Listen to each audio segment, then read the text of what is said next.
John F. Kennedy was assassinated 40 years ago today. Here's a discussion on the book, President Kennedy Has Been Shot. CBS's Bob Schieffer and other journalists who covered the event share their thoughts on how well the media reported and responded to Kennedy's assassination. This is 2 hours.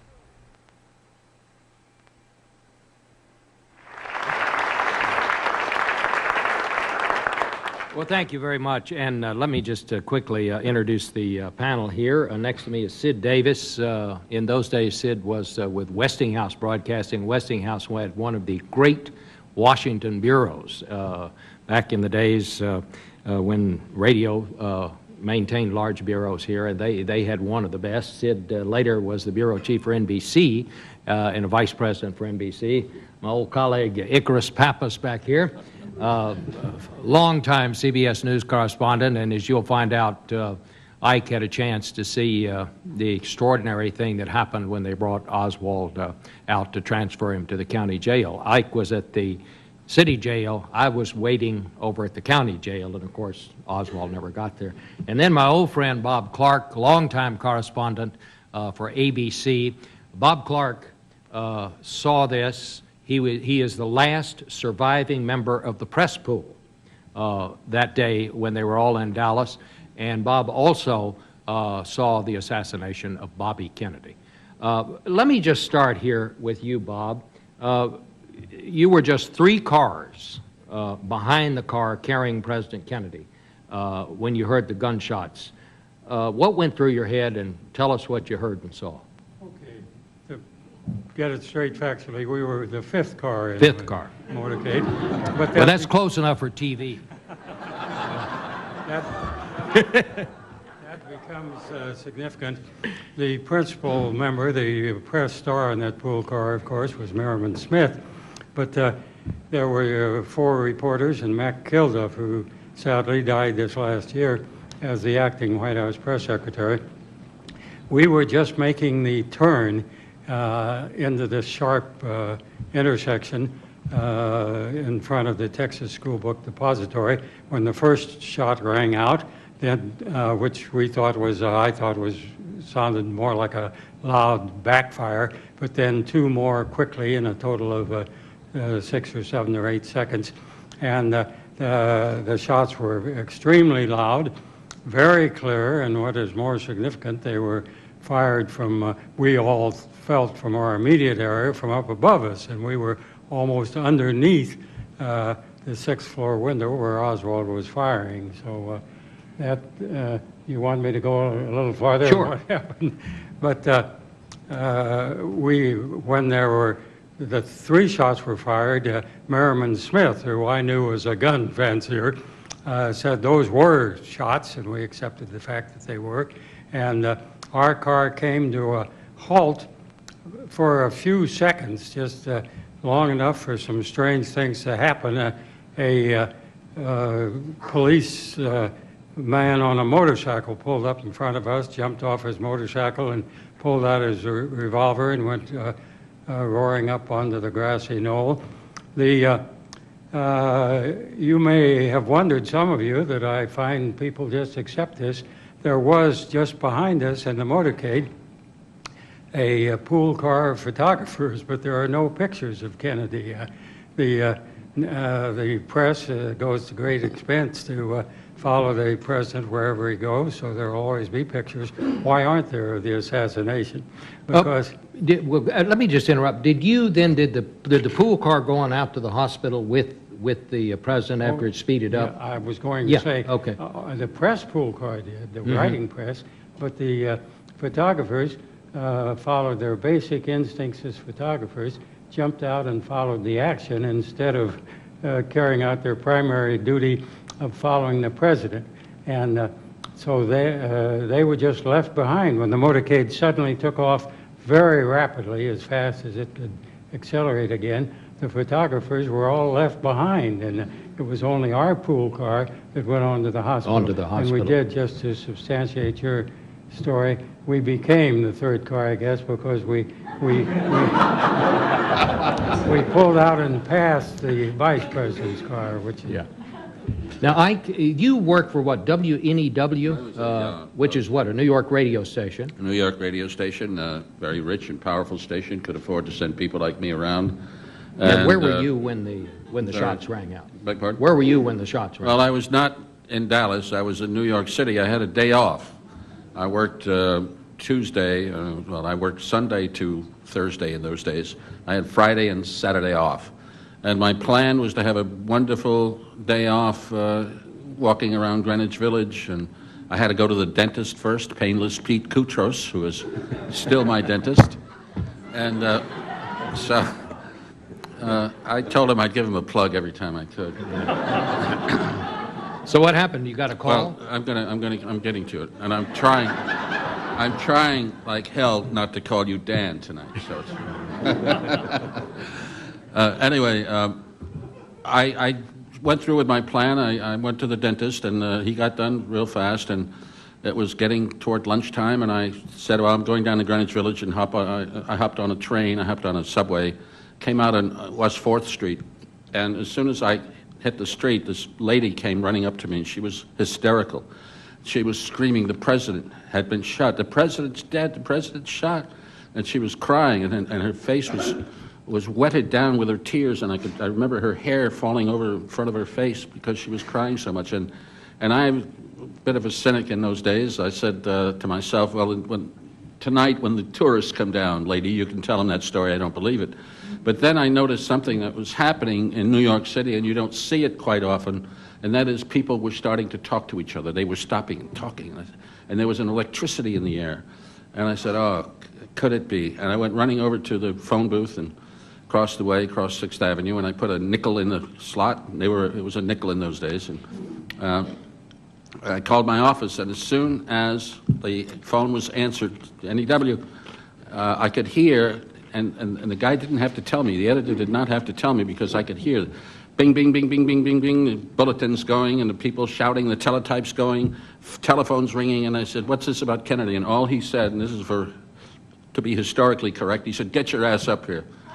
And I jumped into a cab, and my heart sank. My first thought was, they got him.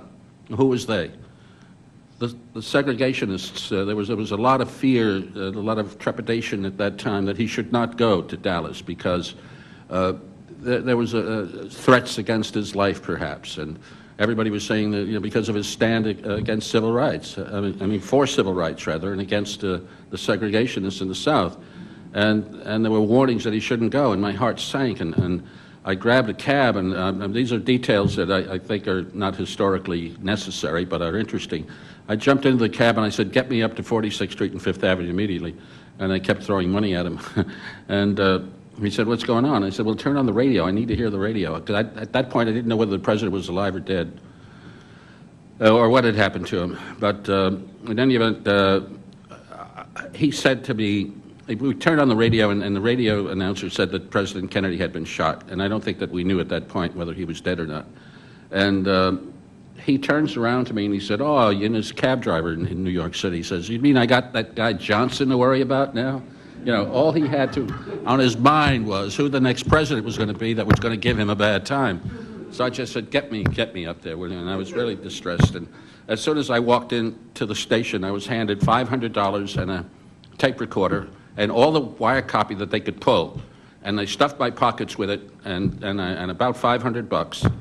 And I went running out into the street, and my instructions were, get to Dallas any way you can. And now there's a problem, too, because New York City at the time was not exactly in panic, but there was a lot of tension. And there was a lot of concern because we didn't know what was going to follow. There was a lot of concern about whether we're going to be struck by the Soviet Union. Was this a precursor to some attack on our country to kill the president and then attack us? People wanted to get home. They flooded into the streets. They were grabbing anything they could, cabs, and pouring out of the garages. And Manhattan was in an early form of gridlock. It was packed solid on the streets. And my job was to get across the bridge and get to the airport, but we had to stop and go, and we tried to get through the side streets of Manhattan, and everything was jammed. We finally made it across the bridge, And the cab driver, because again, here's a case where I kept throwing dollar bills and $50 bills or whatever I had in my pocket at him, and he loved it because we kept going. And he said, "You want to get to where are we going? Idlewild, right?" Idlewild, later named Kennedy Airport, and it was quite a distance away in those days. I mean, now you can get there in minutes. But in any event, where the challenge was to get to the airport and find an airplane going to Dallas, and he said, "I'll get you there," and he took the side streets, and I think we cut across 15 lawns that day. We were going through hanging laundry. I think we must have killed at least 2 or 3 dogs and maybe a cat getting there. But I kept saying, "Keep going." We were going through the side streets parallel to the Van Wyck Expressway, and we were plugging them and saying, keep going, damn it." And finally, we went around the traffic, and we got back on the highway. We got to the airport, and I said, "Take me to Delta Airlines." I took a shot, any airline. I want to find out what's going on out here. And I went running in, and I told the cab driver, "You stay right here. I don't want to lose you." And I gave him another $20, and he stayed. And I went running in, and I'm screaming at the desk clerk, "Are you going to Texas? Are you going to Dallas?" And he said, "Nobody's going anywhere. The airport's closed. All the airports in the country are closing." Now what? But he says, there's a plane that American Airlines is organizing. It's a special flight that I think the Secret Service has organized, and you better get over to American. Great. So a cab driver took me to American. I had him stay. I went in and I verified this, that there was a plane being prepared. It was a plane that was supposed to go to California, I believe, but was canceled by the Secret Service and the FBI. They just told the passengers, "You're not going anywhere. This plane is commandeered virtually." And any reporter that could get there, and the Secret Service agents from New York and FBI, and any reporter that could get there, if he had a press pass, could get on. And so I'm going to end it here. I'll get you down to Dallas, and then I'll pick it up after that because we got other people to go. Okay. So Ike's getting on the just, airplane. Let me just finish it up. All right. This is the tag. The last thing I saw before we took off, and now I felt better about everything. At least I was on the airplane. I didn't feel very good about the story, but the last thing I saw was the public relations director of American Airlines at the time running up the steps before they pulled the steps away, and we took off with about 5 bottles of booze in his hands and some sandwiches, and that's what we had on the way down. So they were trying to take care of us anyway. So we took off at Dallas, and that's where my coverage started. All right, so you're flying to Dallas. Sid, where were you, and what were some of the problems that you had here in the Well, I was on press bus number 1 with, among others, Bob Donovan, then of the Los Angeles Times, and Bob Pierpoint of CBS News. I had been in Fort Worth the night before with the President and Mrs. Kennedy. I should point out that this was her first political trip out almost since the election. She had had a tragedy that summer. They lost Patrick Bouvier, a little child about 2 or 3 days old. This was the first time she really was exposed to this political atmosphere, which she didn't enjoy particularly. And I think we all noticed, and I think Bob Clark mentioned this to me some time ago, that it was the first time we ever saw Kennedy show affection to Mrs. Kennedy in public. He was really a bashful person from all you've heard about him. And he took her by the hand and took her over to the crowd at the fence in Fort Worth so that she could meet some of the well-wishers that morning. And we never saw her happier than she was that morning leaving Fort Worth in that, I call it a raspberry 2-piece suit.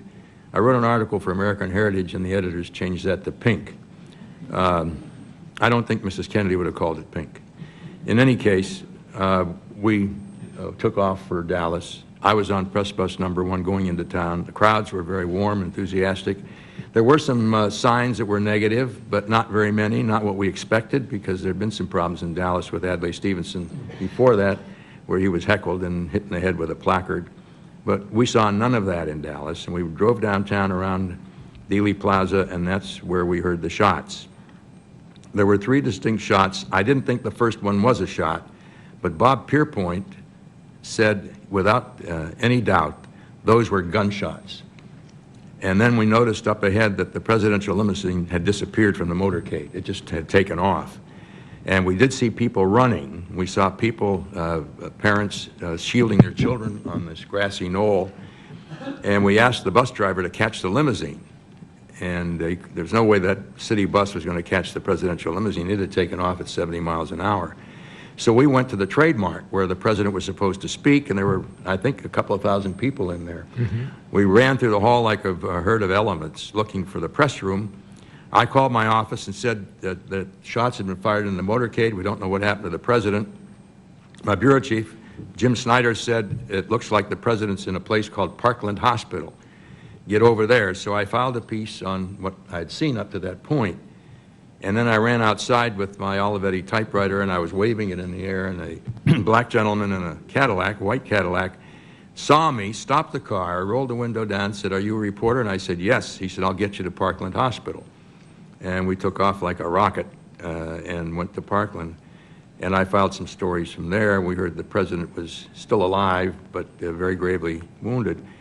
I saw a group of reporters down a hallway, and there were two Catholic priests. One of them's name was Father Oscar Huber, 67 years old, as I recall. And I heard him say, over the crowd of reporters, "He's dead all right. I've given him the last rites."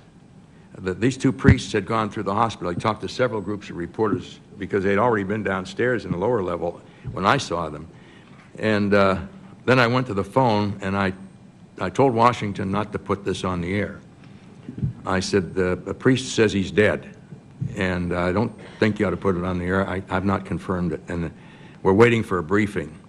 And it was agreed that we would not go on the air with that, so we didn't put that on the air. When the announcement was finally made in the little nurses' training room, it was made by Malcolm Kilduff, Associate Press Secretary to the President. Pierre Salinger was on his way to Asia with a group of government officials. Kilduff was in tears. He could barely speak the words. He told me later, just about a year ago, that he opened his mouth and nothing came out. He had been downstairs with the Kennedys, with Mrs. Kennedy and the staff, and he was the one that had to go to President Johnson and tell him he had to talk to the press and make the announcement. And this is Kilduff's story. He went to Lyndon Johnson and looked at him, and he said, "Mr. President." And he said Johnson was startled because he was the first person ever to call Johnson Mr. President. And I have to tell the press that the President Kennedy's dead. And Johnson said, "Wait a few minutes until I leave. We don't know whether this is an international conspiracy or not." So Kilduff waited a few minutes, then went upstairs to the press room, and in tears, he said, "John F. Kennedy died at 1 p.m. today, Central Standard Time in Dallas. He died of a gunshot wound to the brain." And bedlam broke out in that press room. I ran for a phone. Everybody ran for the phones. And while I was filing, a White House Transportation Office official, Jiggs Fawver, Edwin Fawver, grabbed me by the shoulder while I was on the air live and said, "Come with me, we need a pool immediately." And I said, "I was the pool last night in Fort Worth. It's not my turn. I'm filing, I've got to do this story." He said, "No, you must come with me." So he dragged me from the phone, and we picked up Chuck Roberts of Newsweek and Merriman Smith of the United Press International, the dean of the White House Correspondence. He was a great reporter, truly. They put us in an unmarked police car, and they didn't tell us where we were going, and we raced to Love Field, which is the airport where we came in, where Air Force One was waiting. Johnson was already there, which we didn't know. On the way to the airport, we heard on the police radio that a suspect had been apprehended in the theater. I asked the police officer driving the car if he would phone my office, get his office to phone my office to tell him where I was. They didn't know where I disappeared to. And he said, "No, we're maintaining radio silence. We don't know whether there are other killers." So we got to the airport just as the casket was being put aboard Air Force One. And Johnson was already aboard the airplane. Now, I can go on and tell you I was going to say, because you were actually the pool reporter who was inside Air Force One when Johnson took the oath. Why don't we hold that for just a second, and then we'll come back, because I think that's a very, the way as many of you because I've told this story about 1,000 times now, the way I got to Dallas that day, I was the night police reporter for the Fort Worth Star-Telegram, and I was very upset because I hadn't been assigned to cover Kennedy when he came to Fort Worth that night. But the next day when he was shot, I was asleep because I didn't get off till 3 o'clock in the morning, and I normally slept well past noon. And my brother, who was in high school, came in and woke me up and said, "You better get to work. The president's been shot." And I was just completely discombobulated to find out this news. To make a long story short, by the time I got to the city room, it had come over the radio that the president was dead, and I was just trying to help answer the phones. A woman, I picked up one phone and she says, "Is there anybody there who can give me a ride to Dallas?" And I said, "Lady, this is not the taxi service, and besides, the president's been shot." And she said, "Yes, I heard it on the radio. I think my son is the one that they've arrested." And it was Lee Harvey Oswald's mother. And so I, wearing my snap brim hat, because when we worked on the police beat in those days, we never told people who we were. If they asked, we didn't lie about it. But if they wanted to assume that we were detectives, that's what we let them assume. The joke was that our view of the First Amendment was that everyone had a right to talk to the Star-Telegram even when they didn't know they were talking to the Star-Telegram. And that was sort of the rules of the road. So anyway, since I had a little Triumph sports car, I thought, well, I can't take this woman to Dallas in this open two-seater sports car, so I went to the auto editor. And in those days, the local car dealers would give the auto editor a car and free gas to drive for a week, and then he would write a little road report about it in the Sunday paper. The reviews were generally good, as you might imagine. So I said, "Bill, what kind of car you got?" And he said, "A Cadillac." His name was Bill Foster. And so we went out in that Cadillac, and Bill and I picked up Mrs. Oswald. She was standing out on her front curb, and drove her over to Dallas. So that's how I got there. And I want to pick up on something that Sid said and that also Ike said. One of the things that's kind of forgotten about that day is, yes, it was a shock. I mean, none of us had nothing like this had ever happened. We weren't used to these violent events. And in a good way to kind of understand how it was, we could all now remember exactly where we were and what we were doing that day. But ask yourself, can you remember immediately where you were when Ronald Reagan was shot? It's very difficult because there were so many violent events that happened between the Kennedy assassination and that shooting that by that time, sadly, we'd almost become used to it. But the other thing that I think, and you all mentioned it, that I think people don't remember is that in addition to this shock that nothing like this had ever happened, there was fear, almost like there was after 9/11, because we did not know what was going on. This was the height of the Cold War. The bombers of the Strategic Air Command were put on the highest alert. The borders of Mexico were closed off because people thought this might be the prelude to some sort of a war with the Soviet Union. So in addition to the shock, there was this fear that hung over everybody. We just didn't know, and it would be hours before we understood what was happening. Let me just go right back to Sid. You got on the airplane. What was it like in there as Johnson took the oath?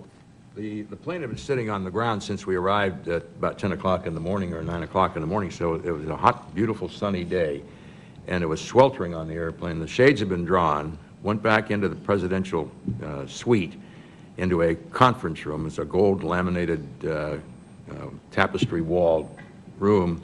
I counted about 27 people in there, and I saw Lyndon Johnson and many of the Kennedy staff members, and I saw some people I didn't know. There were some Texas congressmen there. And Johnson asked whether the press had arrived, and he was told by Kilduff, who had already arrived at the airport, that we were here and we could proceed. Johnson at that point asked one of his aides to see if Mrs. Kennedy, he used the words, see if Mrs. Kennedy would like to stand with us. They sent word back to Mrs. Kennedy. She was seated with the casket in the rear of the plane. They removed 2 to 4 seats in the back of Air Force One to get this heavy bronze casket in there.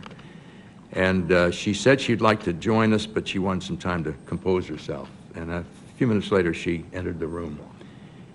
There was silence for just a moment, and then the sobs broke out among some of the Kennedy staff people. They just couldn't hold it back.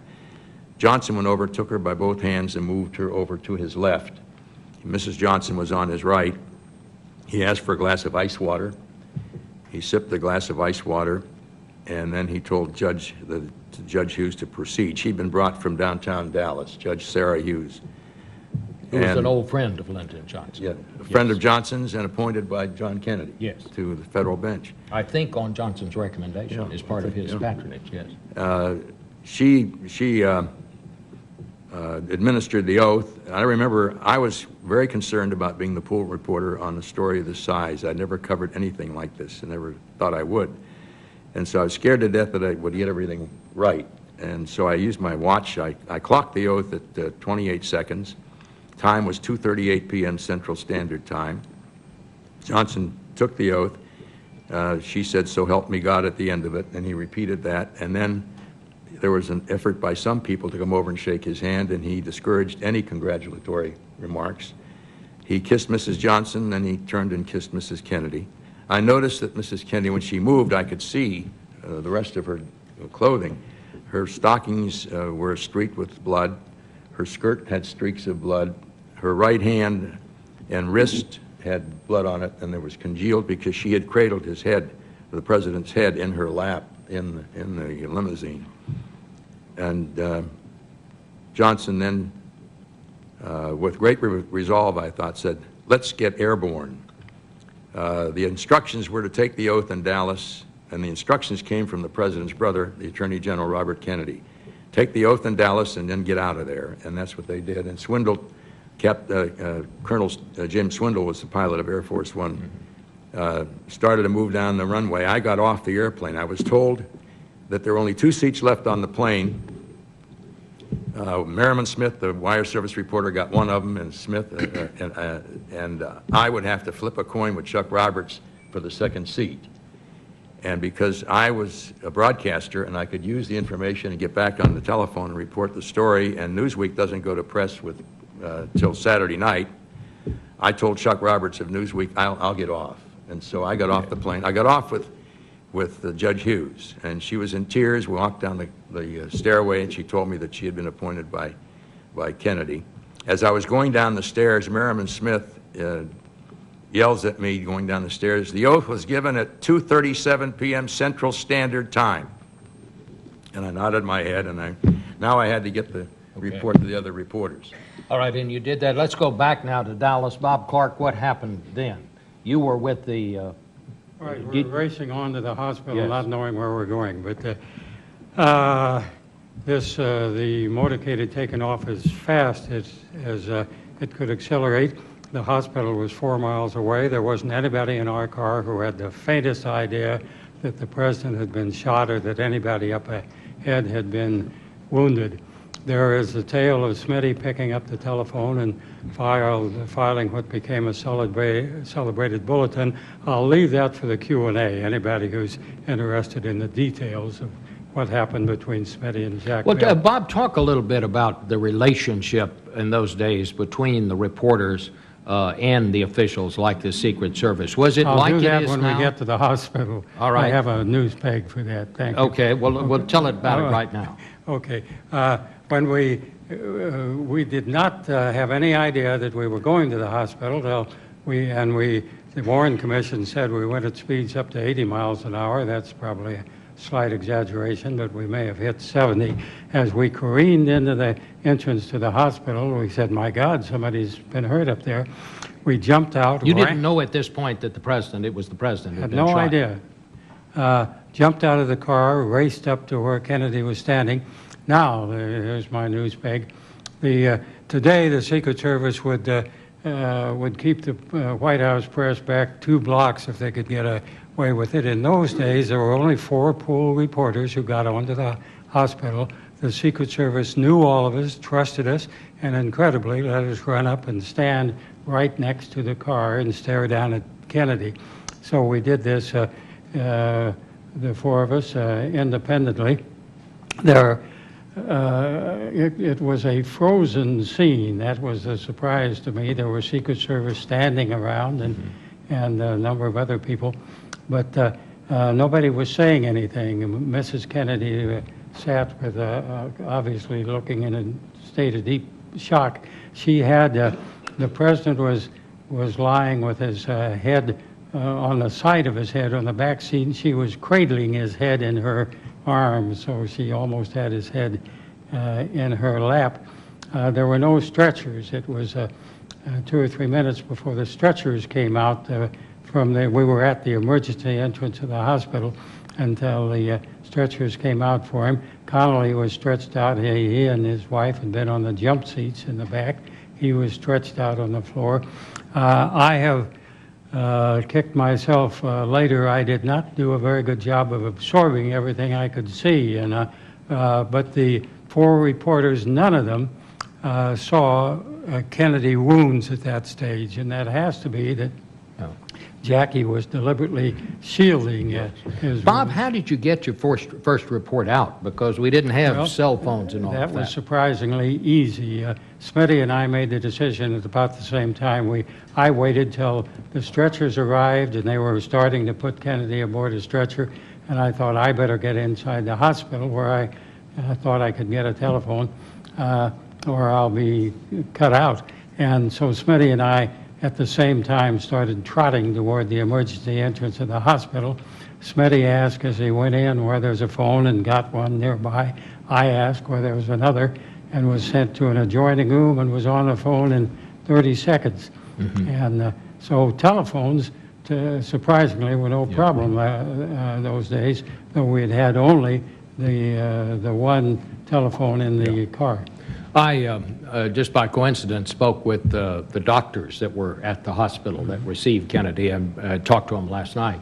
And they said there was no question that the president was dead when he got there. Well, that's been examined at great length. There were faint signs of life. One of the doctors said there was faint signs, but they said he was dead. Yes, no Now question. let's just, we all know what happened next, and we've heard how you talked about the announcement. Let's fast forward, Ike, to Sunday. Oswald has been arrested. He's been brought in. He has shot J.D. Tippit, one of the policemen, in the process as they tried to arrest him. Then they finally get him in the theater and they bring him in. You were there. When did you get there? Did you get there in time to see him? You saw him that I saw him evening later when they that brought night, him in. along with everybody else. But Yeah. I'll get you down to Dallas in a big hurry. Yeah. We got on the airplane, and we didn't know it at the time, but we flew first to Washington because they had other agents that they had to pick up. And that was the fastest turnaround I've ever had in an airplane. We must have been on the ground 6 minutes, and bam, we're up again. We're out of there. And now the next problem was to try to find out what was happening on the ground. We had 3 hours in the air, and we didn't know what was happening, you know. And so we talked to the pilot and asked him, is there any way we can get some word from the ground? And he said, I'll patch the broadcasts as we pass over cities. We can take the broadcasts that we can pull out of the air and patch them into the cabins so all you guys will know what's going on. So we had almost a built-in briefing room. As we passed over one city, we found out that they were chasing someone from the school book depository. The next city, his name is Lee Harvey Oswald. And we're writing this down. He gave his vital statistics, how old and so forth, what he did. And then they captured him in the Texas theater. And all of these events were transpiring on the ground, and we had the story when we hit Love Field at around 8 o'clock that night. We went right over to the police headquarters, and I worked the story not routinely, because there were things that were breaking all over the place, and I had to file. And if you had a telephone, of course there were no cell phones in those days, but if you had a way to get a telephone, you were golden, because you were out with your story. You didn't do anybody any good if you had all the information in the world, no way to get it out. So my challenge was to try to find a telephone even at that point, and I did. I filed a couple of stories, so as long as I was in and I established my presence in Dallas, I was okay. But slowly in the evening, the pressure started to build on Police Chief Jesse Curry to bring down Oswald. And finally, the reporters that really knew him were really putting real pressure on him, the local guys and also the national people who were pouring in from all over the country. You have to understand what kind of a situation that was. People from Canada and from Mexico, and everybody was turning up in Dallas and running over there and trying to get access to the story. And the police didn't really know how to handle this. I think this was probably the first time they had anything of this magnitude. There were no rules, basically. Anybody who had a press card could get in, as long as you were wearing it. And they didn't try to control the media, the massive media that was there.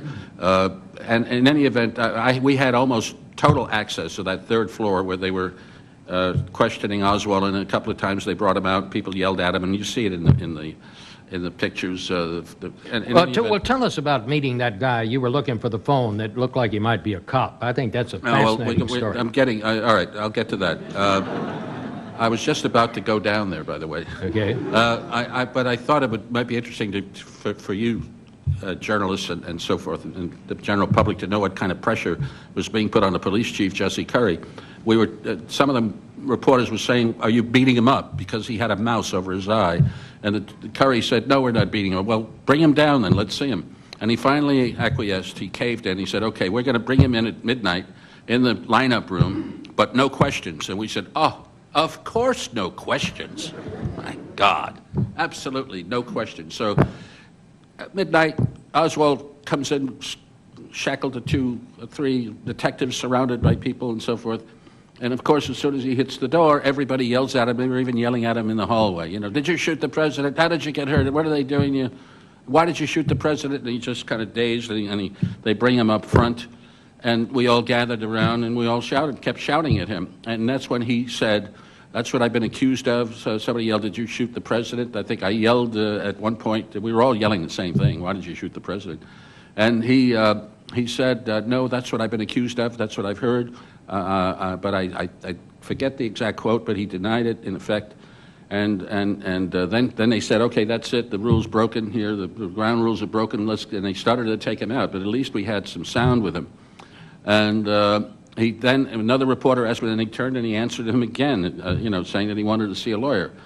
And anyway, after that event, that everybody's talking, the reporters are exchanging notes, and what did he say, what did he hear, what was the quote, and Henry Wade, the district attorney of Dallas County, is having a press conference outside of the room where Oswald was, and he's talking about the legal ramifications and what they're going to do with Oswald and so forth. And then I was going to go over and listen to him, and suddenly this little guy comes running up to me. And he had a dark gray pinstripe suit, and he had a snap brim fedora, not the one like yours, of course. It was like it, yeah. Maybe you went to the just same like hat it. shop Yeah. there in Dallas, I don't know. But anyway, he kept running up to me, and I came running up to me, and I thought he was a vice cop. Now, if he was a vice cop, he would have a telephone. He'd have an office, so maybe I could promote him into letting me use his telephone. And I was, he came up to me and he said, "You're a reporter?" And I said, "Yes, I'm a reporter." He said, "Where are you from, New York?" I said, "Yes, I'm from New York." Then I asked him, "Are you a cop?" Because he looked like this guy that would hang around bars and trying to bust people that are trying to have fun. And anyway, he said, "No, I'm Jack Ruby. I run the Carousel Club down the block." And then he pulls out his card. And he says, "Hey, come on down to the club. Get some of you guys, some of you other reporters, come on down there. We got booze, we got women, we got music. Hey, we'll get you whatever you want." And I'm really taken aback by this, stunned by this, because here the Mexican borders, as you mentioned, are locked. We don't know if we're going to be attacked by the Soviet Union. The nation is in chaos. And here is this guy, pardon the phrase, pimping the press.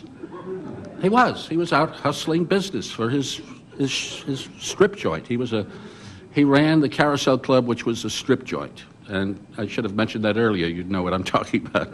In any event, I said to him, and I wanted to humor him, "Now, okay, I got your card," and I put it in my pocket here. I said, "Keep it right there. I'll get the guys. We'll all come over and spend a lot of money there." And then I said, "Now, can you get me because he appeared to me, he knew his way around this police station. And I thought he was a police buff, so he must know people here. And I said, "Can you get me a telephone?" He said, "Oh, you want a phone? Just a minute." So he goes over to Henry Wade, and he's listening for a while, but then when he gets his attention, he whispers something to him. He comes running back to me, and he says, "Come on." So he takes me into Henry Wade's office. This is Jack Ruby, mind you, who was later to be prosecuted by Henry Wade for shooting Lee Harvey Oswald. Now I have this guy taking me into his office. And I said, "Okay." And I called New York, and I fed my piece, and Henry Wade was still talking, and I did a couple of, on-scene things, ad-lib things. And in comes Henry Wade, and I did a telephone interview with him. You ask a question, and then you hand him the telephone, he answers it. And they're recording this in New York, and finally I had everything that I needed in New York so that they could chop that stuff up and use it for, 3 or 4 hours anyway. So the phone was hung up, and I disappeared, and I didn't know where Ruby went until about 2 o'clock in the morning. I had wrapped up my coverage at the police station. Oswald was tucked away in his cell. The reporters were filing, and so I went over to the local station, and I talked to the news director there, the small radio station. And I said, look, I need to file. I need a place to work. That's all. I need a telephone. So he said, oh, you just stay here all night, no problem. So I was there with the engineer, and the station was playing dirge music, funeral music. There was no commercials. It was just a terrible evening. And I started to work on my little typewriter, and there's a ring at the door. I didn't answer it. The engineer came down, and he opens the door, and in comes Jack Ruby with 2 bags of groceries. And I look up and I said, is that weird guy again? There's that strange guy. What's he doing here? And he said, hi, fellas. I saw the lights on. I thought you might need something to eat. You know, you guys are working hard. He said, take some sandwiches and some Cokes. And I did not eat those sandwiches, I want you to know. I didn't trust this guy at all. I did have a Coke because it was sealed. But no kidding. I mean, somebody walks in and says, here, eat one of my sandwiches. You know, who knows what's in it. But anyway. I then dismissed him as a buff, as a guy who likes to hang around the excitement. Now he had the world press to cater to, not only the police but the fire people, and he left, and I finished my work, and I filed morning news stuff, and by that time it was sunrise, so I had to go back to coverage. I didn't sleep for 2 days there. Till I finally got some. And anyway, Saturday, I'll get you into Sunday. Saturday was more or less a routine day of filing stories. Nothing eventful happened to me, but I'm sure happened to the... Let me interrupt on Yes. Saturday and follow, Sure. because this relates to Sure. your experience with Oswald. I was sent in the next morning to cover Oswald at police headquarters. There were already stories in the morning papers about how rowdy the press had been the night before. So when I went in, I thought I will try to talk to the chief of police, Jesse Curry. I went by his office. He's sitting alone in his office. I went in and told him I was there for ABC, and I know you've had trouble with the press. What will the rules be today? He told me the same thing you'd been told the night before. You may see Oswald. He may stop and say something to you, but there are no questions. That'll be the rule today. No questions. Well, 45 minutes later, by great coincidence, I was standing in a hallway, and I just picked out, no reason to suspect Oswald would be around, with a dead microphone. I was hooked up to a camera crew about 30 feet away. Suddenly, the door opposite me pops open, and here comes Oswald, flanked by a Secret Service and FBI, walked directly over to my microphone, said into my dead microphone, I want to contact Mr. Apt of New York City to serve as my attorney. Now there's a Q&A here. How many of you know today who John Apt was? How many? Do I see anybody? Nobody. Well, that doesn't surprise me, but it shocks me because John Apt's identity, the reason you don't know who John Apt is because the FBI, the Justice Department, the Johnson administration didn't want you at that time to know who John Apt was. And I'm not going to spread any suspicions about Soviet involvement. I'm telling this story just to show how much the FBI and Justice Department controlled information at that point. John Apt was the chief counsel of the American Communist Party.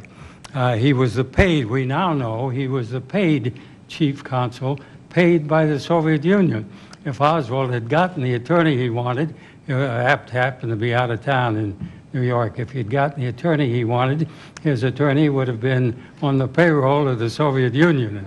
But the administration was so concerned, understandably, they thought we could be talking about World War III. Is it III we're up to now? World War III, if the Soviets were involved. So they said, not to this day, they have not released information on John Apt. I developed sort of an obsession about him. But John Apt took the Fifth Amendment before the House Un-American Activities Committee during the Alger Hiss case. From that time, you better believe the FBI started compiling a thick file on him.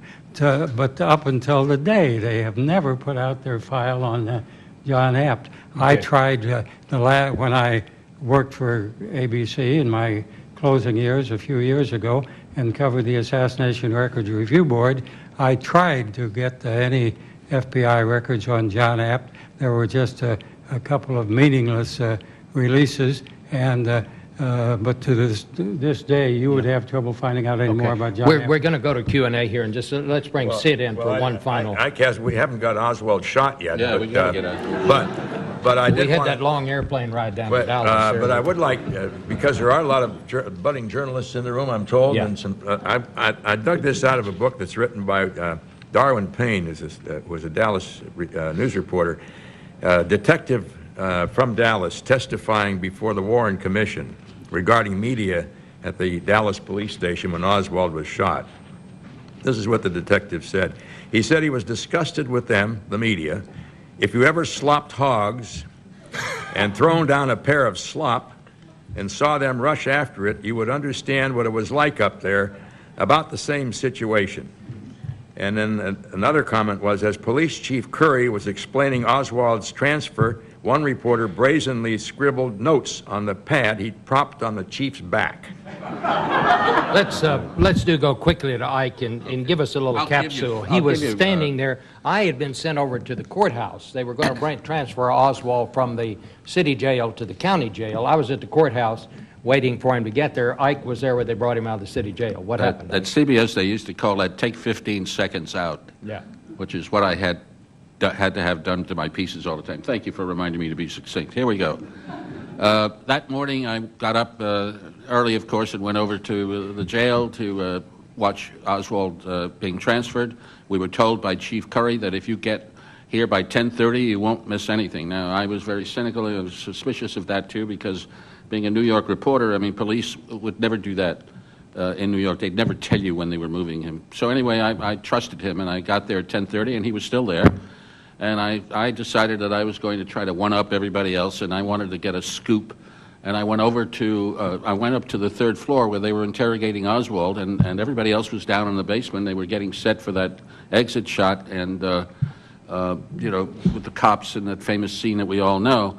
However, I thought that if I could get an interview with Oswald as he came out, or just have him say anything, I would have a big score. And then I would get down to the basement somehow. Well, how would you get down, Pappas? I asked myself. Well, let's see, there's a stairwell there. It goes right to the basement. What I did was I practiced running down the stairwell twice to see whether I would be stopped by a cop or something, to see whether I had an exit. Because I always, if I was going to take a chance like that, I would want a backup escape route or a backup plan. So I practiced, and this is an example of how loose the security was at the building that day.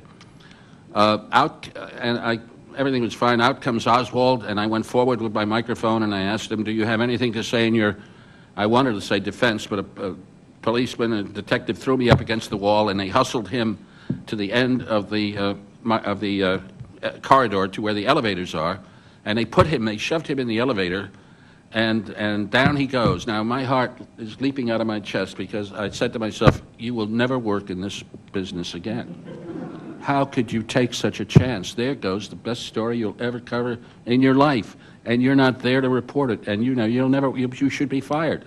Yeah, I should be fired, but I got to get down there. So I flew down the steps, and on the way down, it occurred to me, what if the door is locked? Now I'm really dead. And I reached for the door, and it opened. What relief. I went in, and now where to report this story? Everybody was already jammed in, and now where's Oswald? I said, is he gone? No, I saw him in the office of the security people. They were signing him out. They were giving him back his shoelaces and his wallet and whatever they take from you when you're arrested, because he was going to go to another jail. And anyway, I had caught up to the story, and I was pretty happy about that. But where do you report this? So I saw a little opening in the chase car, behind the wagon that they were going to take Oswald away in, And I squeezed in, and I moved in, and I moved in with my big New York elbows, and now I had a look at the door to the car, and I could report that.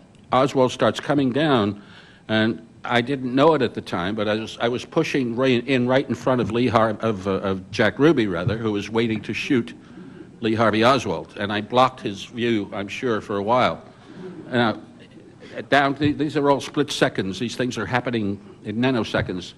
Oswald's coming toward me, and I start to talk him up to my position, saying that he was led by Captain Will Fritz, who was interrogating, changed into a black sweater. And just when he gets over to where maybe Sid is, or just a few inches away, I went forward again. And I said, do you have anything to say in your defense? And just as I was saying defense, I heard footsteps. I saw a black streak in front of me, and then I said defense, and boom. I fell back. I felt the impact of the weapon on my body. And I saw the flash on his black sweater, of Oswald's black sweater. And Oswald moaned, and he went down. Now, there's a pause in my report, because my brain, my computer in my head is trying to catch up with what's happened here. What have I just seen? Have I seen the assassin of the President of the United States himself assassinated? My God, he's been shot. Of course he's been shot. So the other thought that went through me, and it was just an impulse, it wasn't a thought, it was just an urge. I said, if you never say anything ever again into a microphone, you must say it now. This is history. Don't freeze. That was my main concern. Don't get so panicked that you can't report this story. But how do you put what I just saw into words? What I said was what I saw in front of me, which is what a reporter is supposed to do. Just tell me what's happening. And I said, there's a shot rang out. Now there's a fight. They're fighting for a gun, and I saw a gun being struggled with. The people caved in on Ruby. They dragged Oswald back through the double doors, and I kind of had a chance to look at that, and I saw Oswald's body, and the two detectives that fell in sort of leaning over him, they recovered, and the two detectives then dragged him back. They didn't even take his handcuffs off, as far as I know. They were pulling him back by his hands through the double doors. And then Ruby disappeared, but we didn't even know it was Ruby then. I did not see his face. All I saw was a black flash in front of me. And out comes a detective after maybe 10 minutes of a lot of hubbub and a lot of notes and people, what did you see, blah, blah, blah. And out comes a detective, and we said, who was it? Who shot him? And he said, well, Jack Ruby shot that old boy. And I said, wait a minute, Jack Ruby. And I got his card. Got his card. This is incredible. I got Jack Ruby's card. Nobody knows about that. Boom. So I was staggered by that. I was stunned by that. But I felt. I mean, I was saddened by the entire event. But I felt that professionally, I felt very fortunate. Professionally, I felt very fortunate that I was that close to everything, and that I have actually met this person before, and I've never covered anything like it since. Nor, I think, have any of us who were there. Okay, we got time for a couple of questions. Helen? Why did Ruby shoot Oswald? Do you have any very... Why did he do it? Why did Ruby shoot Oswald? Okay. My theory is, and it's only a theory, but it's, years of speculation and reading and so forth. Jack Ruby was a minuscule character in a mighty oligarchy, an oil oligarchy, an oil kingdom like Dallas. He was nothing. He was a guy who ran a strip club. He felt he had his power and fame through his place. He knew the cops that way. He would get the cops drinks. They would come in and whatever else. He knew the politicians because they came in. He may have known some of the football, but he was Jack Ruby. You want to go somewhere, go to Jack's place. I thought afterwards, just looking and examining what he said he did it for, he wanted to avenge Jackie. Now, if he felt so terribly about Jackie, why would he have come up to me trying to hustle business that night? He would have been so upset and so fixed on Jackie and everything else. I never believed that, because I had an angle on this that nobody else did, and that is a personal encounter with Jack Ruby on the Friday before he shot Oswald. And I said to myself, this guy is not an upset person. Yeah. He's quite sane, And now I think that he could have, because in those days, if you examine the temperament of Texas in that time, carrying guns openly was quite allowed. And there was also something called the crime of passion law. And my theory is that Jack Ruby felt that he could shoot Lee Harvey Oswald, maybe do 2 years of time or so, 3 years, and come out a big hero and be something in his That's what I think. I think he thought he was going to be somebody, and I think he thought he would wind up as a national hero. Question. Did any of you have the opportunity to have any dealings or exchanges with Edward Clark? You know who I'm talking about. He's prominently named in this new book, Blood, Money, and Power, How LBJ Killed JFK. He was all over the History Channel last night, but I never had anything to do with him. Well, that book is... No, I think it's That's just a really sleaze. This is the father of our current Well, I don't press care if secretary. it's George Washington. The book is totally discredited. There's nothing in that book that's true. Any other question? I have a question. Yes. I'd like to ask you, there is theory that there is conspiracy of that time was U.S. involved with Kennedy was president with Cuba. I think that's one of them. The other conspiracy theory probably with Vice President Johnson was interesting to become president. Do you believe there is any conspiracy politically? Why don't you ask each of us if we just yes or no? Do you believe there was a conspiracy or not? I have seen no evidence that has convinced me that there was. I'm keeping an open mind about it. Among other things, people, aides to Lyndon Johnson, say that Lyndon Johnson always wondered if there was some connection with Castro, but he had no evidence of that. It was one of the things that people wondered about, but I do not believe that there. I've seen no evidence to that effect that convinces me. Sid? That's what the Warren Commission said. The Warren Commission did not say there was no conspiracy. The Warren Commission said there was no evidence of a conspiracy, and nothing solid has come out in the 40 years since. In 1973, the House Select Committee on Assassinations, taking the Kennedy assassination as a first project, concluded, among other things, that there were, because of sound tests that they had, two shooters, not one. Secondly, that it was the result, probably, of a conspiracy. But they did not say what the conspiracy was, who were the conspirators, and what they offered no details. So that's the closest that we've come to any suggestion at all that this was a conspiracy. And they did mention, if I have just a few more seconds, they did eliminate the Soviet Union as a conspirator, and I believe the Cuban government. Now, the Soviet government, the Cuban government, but they also said that anti-Castro Cubans may have been involved on an individual basis, but not as a group. So that's as close as they come to that. Bob? Yes, I have followed this story for 40 years. I read a lot of books with more or less an open mind, but I have felt from the beginning that Oswald acted alone. I would mention people can't understand what Oswald's motives were. If you really want to get inside Oswald's mind, read Priscilla Johnson Macmillan's book, Marina and Lee. She is a fascinating figure who was the only person who knew both Kennedy and Oswald, had worked for Kennedy and interviewed Oswald in Russia after his defection.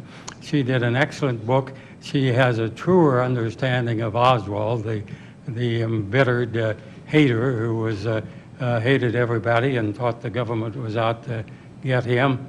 And I think you'll get the sense of Oswald's motive if you read that book. I think the best argument that there was not a conspiracy is that if there were, I think somebody by now would have told it. Yeah. That would be the thing over here.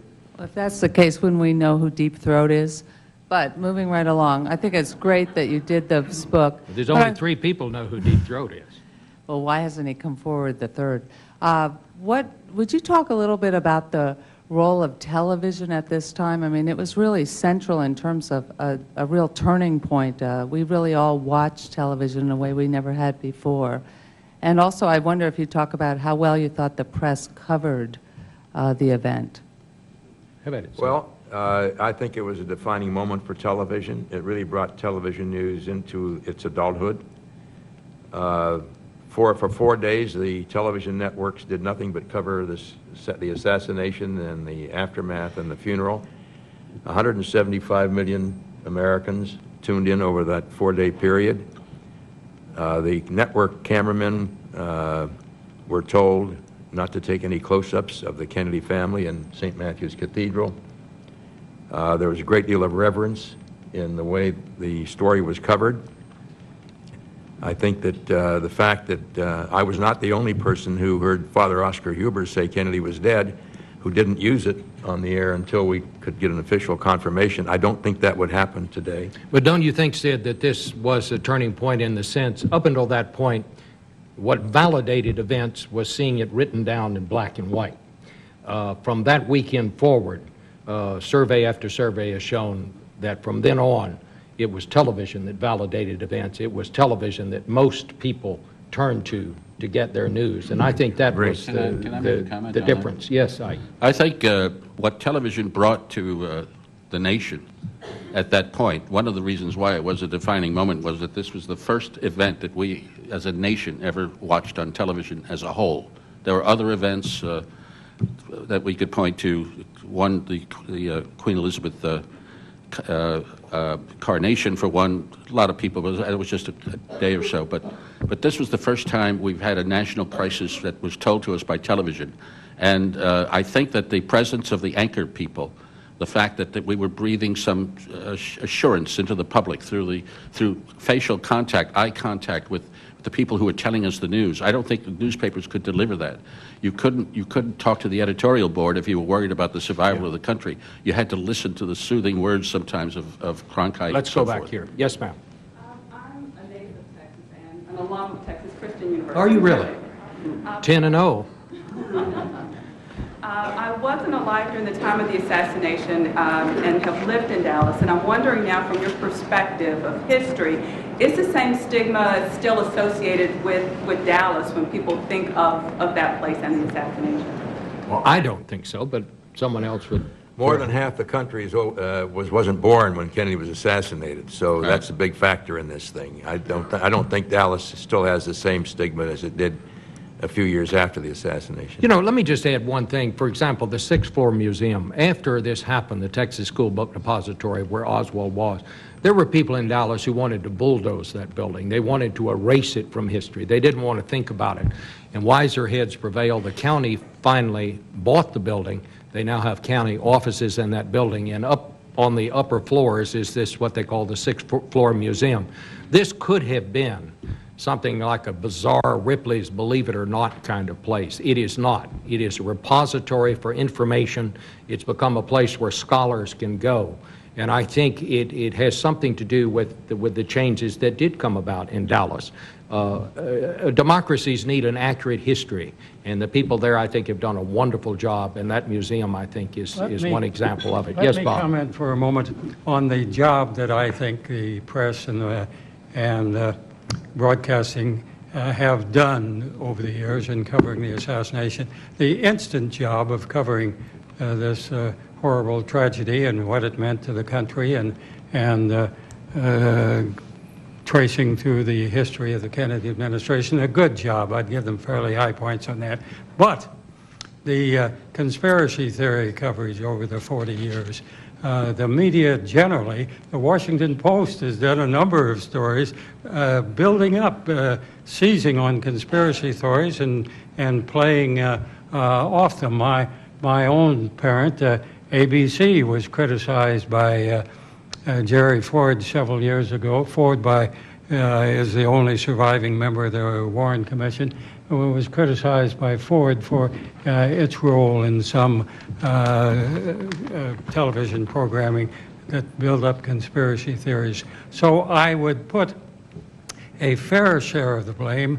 There have been a lot of mysterious elements in the assassination, and it's been logical for the American public to be suspicious, but the press generally has disappointed me by too often choosing the best story as it approached the assassination, and the best story has always been some probably cockeyed conspiracy theory. All right. Well, folks, I'm very sorry the the powers that be are signaling me that it is time to bring this to a conclusion. I think the one thing we can all agree upon is this was a day that changed America. It was a turning point in our history. Thank you very much.